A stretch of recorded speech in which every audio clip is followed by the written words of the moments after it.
চলুন আজকে রান্না করি ঘি আলু মরিচ। তার জন্য কড়াইতে কিউব করে কেটে রাখা আলু, পরিমাণ মতো জল, স্বাদ মতো কাঁচা লঙ্কা আর নুন দিয়ে ভালো করে মিশিয়ে নিয়ে ঢাকনা চাপা দিয়ে ফুটতে দেব। 80% মতো কুক করে নিয়ে তারপরে ঢাকনাটা খুলে তার মধ্যে দেব কিছুটা পরিমাণ গোলমরিচের গুঁড়ো আর দেব একটু ঘি দিয়ে এবার ফুটতে দেব।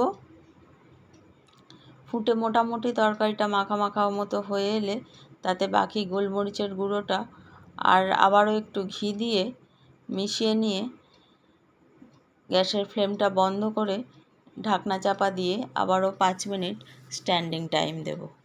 তাহলেই সার্ভ করার জন্য তরকারিটা একেবারে রেডি হয়ে যাবে। সর্দি কাশির অরুচি মুখ হোক কি রবিবারের সকালের জলখাবারে লুচি পরোটার সাথে একেবারে জমে যাবে।